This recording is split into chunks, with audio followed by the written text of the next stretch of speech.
تکلیف میں ہمیشہ صبر سے کام لیا کرو، کیونکہ سونے کو آگ سے آزمایا جاتا ہے اور مومن کو تکلیف سے۔ اللہ کی محبت کا انداز بھی نرالا ہے، سب دے کر بھی کہتا ہے کوئی مانگنے والا؟ جب بول نہ سکو تو رو لیا کرو، اللہ آنسو کو بھی پڑھ لیتا ہے۔ امید جب اللہ سے لگی ہو تو ٹوٹنے کا خوف نہیں ہوتا، اور تقدیر اللہ کے ایک اشارے پر بدل جایا کرتی ہے۔ تم یقین تو رکھو، وہ بہتر لے کر بہترین دے گا۔ لا حاصل کو اگر پانا چاہتے ہو تو تہجد پڑھا کرو، کیونکہ جو نصیب میں نہ ہو اسے تہجد کی دعائیں مقدر میں لے آتی ہیں۔ نہ کر نصیب سے اتنے گلے اے انسان، جب اللہ راضی ہوتا ہے تو ہر چیز مل جاتی ہے۔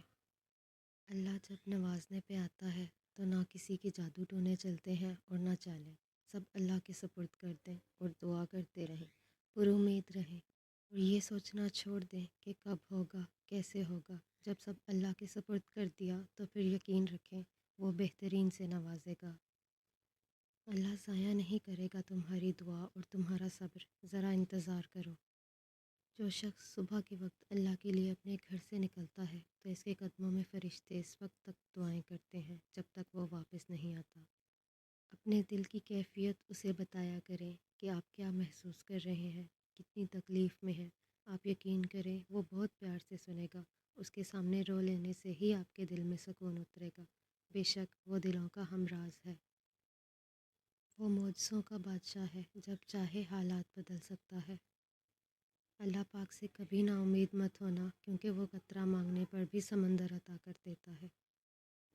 دعاؤں کا رنگ نہیں ہوتا، مگر جب یہ رنگ لاتی ہیں تو زندگی میں رنگ بھر جاتے ہیں۔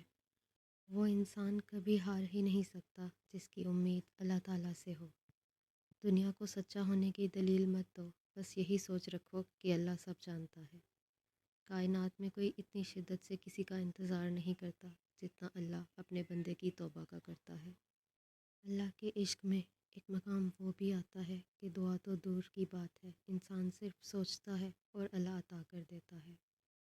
بس تھوڑا اور صبر، پھر اللہ کن کہہ دے گا اور فیکون کا نظارہ تمہارے سارے غم دور کر دے گا۔ اللہ انسان کو آزماتا ضرور ہے، مگر آزمائش میں کبھی تنہا نہیں چھوڑتا۔ صرف اللہ ہے جس سے جتنا جھک کر محبت کی جائے اتنی ہی بلندی نصیب ہوتی ہے۔ اللہ پاک سے کبھی نا امید مت ہونا، کیونکہ وہ قطرہ مانگنے پر بھی سمندر عطا کر دیتا ہے۔ جب کوئی پریشانی نہ حل ہو رہی ہو اور نہ ہی ختم ہو رہی ہو تو آپ درود شریف کی کثرت کر لیں، مشکل ختم ہو جائے گی۔ زندگی کی اصل خوبصورتی یہ نہیں کہ تم کتنے خوش ہو، بلکہ زندگی کی اصل خوبصورتی تو یہ ہے کہ دوسرے تم سے کتنا خوش ہیں۔ زندگی میں کسی بھی انسان کو اتنا قریب مت کرو کہ وہ آپ کو معمولی سمجھنے لگے۔ جب اللہ نے کچھ تمہارے دل میں ڈالا ہے تو یقین رکھو نصیب میں بھی وہی ڈالے گا۔ جھوٹ بول کر جیتنے سے اچھا ہے تم سچ بول کر ہار جاؤ۔ اللہ نے سجدے میں بے چین دلوں کی شفا رکھی ہے۔ یا اللہ، آج جتنے بھی ہاتھ تیری بارگاہ میں اٹھے ہیں ان سب کی دعاؤں کو قبول فرما۔ آمین ثم آمین۔